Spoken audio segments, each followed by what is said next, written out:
The following program contains adult content. Some scenes may include graphic truthfulness, shocking honesty, and revealing insight. Viewer discretion is advised. Hi, and welcome to the show today. I'm Brian Content. Is America's immigration policy the policy of open immigration, letting anybody through our southern borders, leading this country to ruin?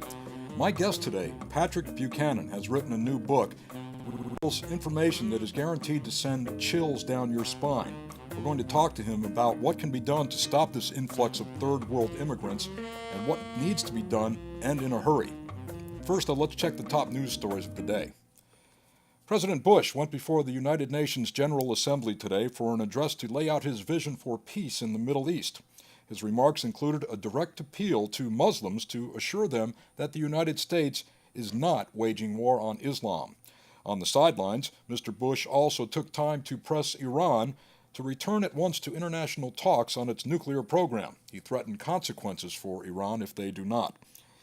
The chief judge in Saddam Hussein's genocide trial has been replaced. The move came after complaints were raised by Shiite and Kurdish officials that the judge was too soft on the former Iraqi leader. The move could raise accusations of government interference in this highly sensitive case. The government spokesman's office announced that the judge was removed but did not say who would take his place or why the judge was replaced. Our top commander in Iraq said today that the military will likely maintain or possibly even increase the current troop force levels of more than 140,000 in Iraq through next spring. It was one of the gloomiest assessments yet of how quickly American forces can be brought home from the war in Iraq. General John Abizaid said military leaders would consider adding extra troops or extending the Iraq deployments of other units if need be.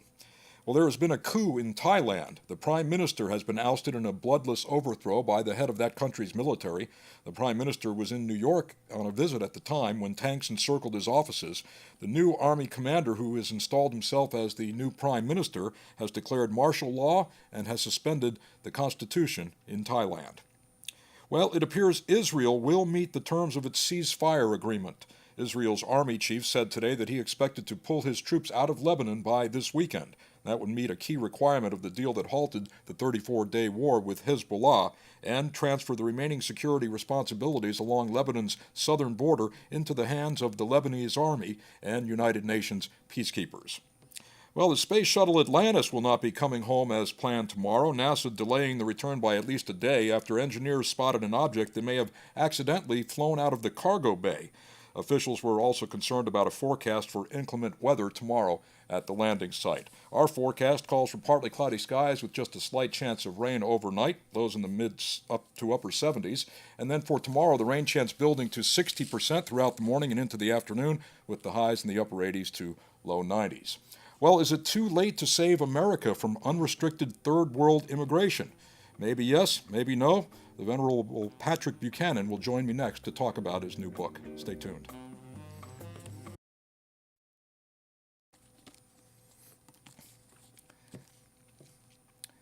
Welcome back to Adult Content. My guest is Patrick Buchanan, a political commentator, a syndicated columnist. He is the author of 8 books. He is a 3-time presidential candidate.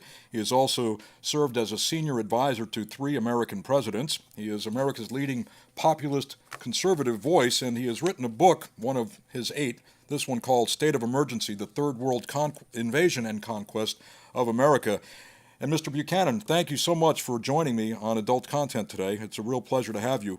And I do want to thank you for having the insight and courage to put this issue where it belongs, on the front burner of American dialogue. Well, thank you very much. I just finished reading the book today, and it is quite a chilling account, and you certainly covered every base.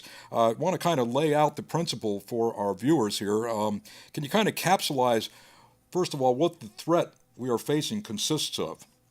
Well, the threat we're facing consists of an unprecedented invasion of transfer of population from the third world into the United States.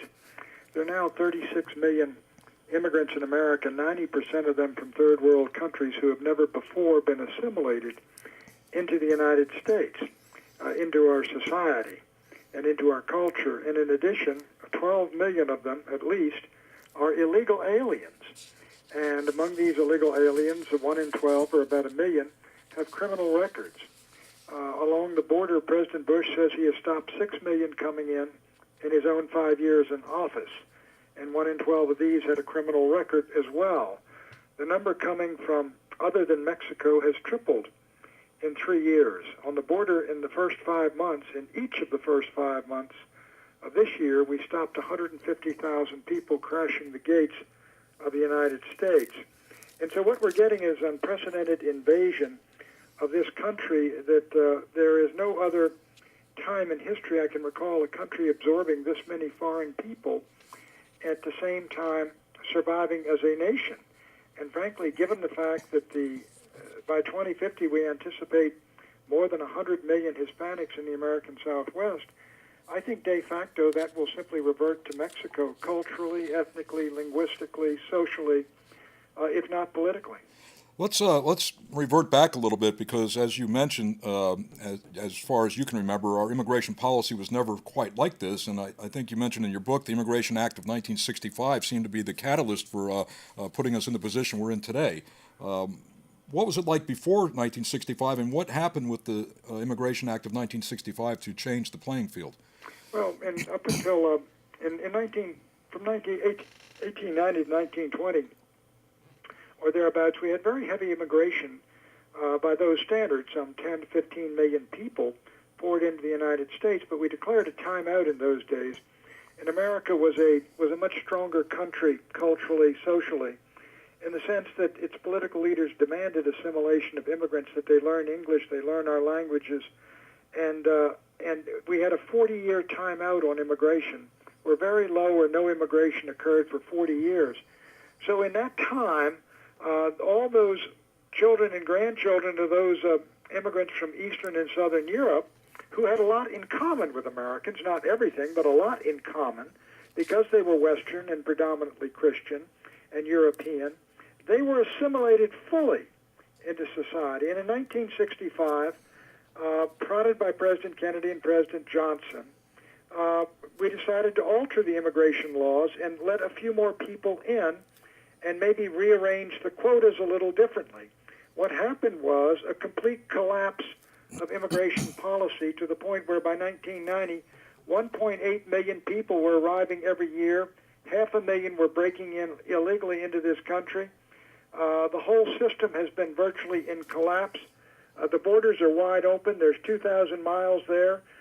6,000 have been caught dead found dead in the borderlands in the last 8 years alone. And so what we got is a situation where the whole world has awakened. The whole world is able to travel. 5 million people have incomes less than the average in Mexico.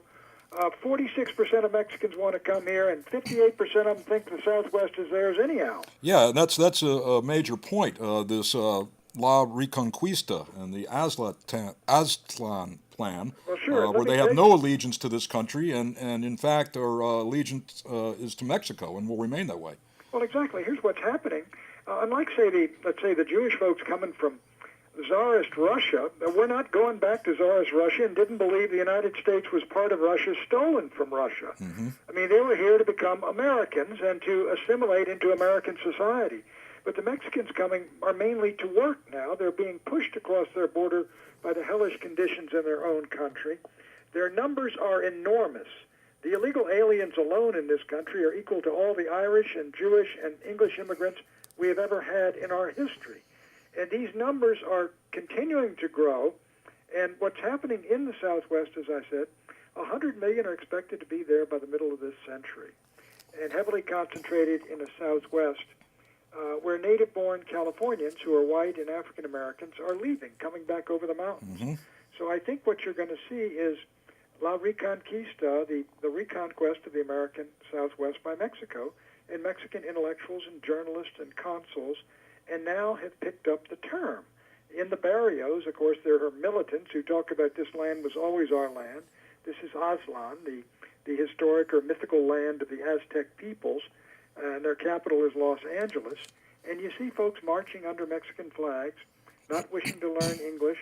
Spanish language radio and TV is the fastest growing in the nation. And so I think we're becoming two countries and two cultures, And I think a real possibility of the balkanization and breakup of America is at hand. In this book, State of Emergency, which is the term Bill Richardson, a Democratic governor, used to declare his state on the border, this state of emergency is not being addressed by the government of the United States. Absolutely, and it's amazing that that this is just kind of going on, and people are not getting it. Of course, here in South Florida, where I am, it's we have our own issues to deal with, and it's quite a different issue of immigration here, people coming across water. But the ability to walk in and just coming in droves and feeling when they get here that they have some entitlements, and the government's responding by providing that. And that is the most amazing thing. Well, sure, but the government has lost all sense of moral authority. In 1954, we had a problem on the border much, much smaller than we do now. And General Eisenhower put together what he called Operation Wetback and expelled the illegal aliens from the United States, sent an Army general down to run the INS, and removed them to the interior of Mexico, put them on ships and buses, and sent them back, and without apology. And that was a country in 1954 that was not politically correct. It believed in defending America's border when it saw a challenge or what it perceived as a threat.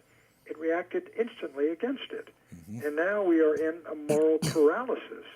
And it seems that some of our leaders, in fear of being called names, or because these are third world peoples who are walking in, seem to lack the moral authority to protect the United States of America. Now, we can't lay this all at the feet of President Bush. However, he is aware of this, and it seems that our leadership is not really trying to address this, at least from a populist standpoint. I think polls are indicating that a great majority of Americans want something done and something done quick, and yet the administration is talking about these, plans for amnesty and so forth, and giving people, I guess, a free ride. Well, the truth is that the country doesn't want amnesty. A survey in Pennsylvania found 79% oppose amnesty, but 82% want a wall. That's the issue. The issue is the crisis is the broken, bleeding border. It's like Katrina in New Orleans. The initial thing you got to do is fix the levee and stop the water from flooding in from Lake Pontchartrain. When that is done, you can start dealing with pumping out the water that's come in and bringing folks back and taking care of the people. But you got to stop the flooding if you're going to save the people. So we've got to stop the flood into the United States. And the president ought to drop his amnesty program and his guest worker program. They're too controversial. The country doesn't want them. But the country does want the border secured. And that's what the president has an obligation to do, because that is the law and that is the Constitution. There's nothing in the Constitution about amnesty. The Constitution does say the president is obligated to defend the states of the American Union from an invasion. You paint a very grim picture of what this country is going to look like by 2050, and saying we're basically on a path to national suicide. And you say really what we really need to come to grips with is, what are we here in America? What is this nation all about? And I think you said it really is the heart of the matter, creed or culture. Maybe you could explain that. Well, sure. There are some people who believe that it doesn't matter who you are or where you come from, what culture, civilization, country, continent, and all the rest. That all that matters is that you subscribe to a creed, that you believe in democracy and you believe in a constitutional republic and you accept the idea of equality and human rights, and then you're a good American. And there's others of us who believe that America and Americans are a separate and identifiable and a unique people. We have a separate history from all other people, a separate heritage, separate heroes, separate literature, separate language. We've got separate holidays, traditions, mores, all these things that make us identifiable as a unique and separate people. And it's not simply based on whether we believe, how much we believe in democracy. I mean, the people in India believe in democracy. They are not Americans. Right. And they may believe in lots of places in equality in Europe, but they are not Americans. And so this is the point. What does it mean to be an American? And can you just simply be an American by signing on the dotted line?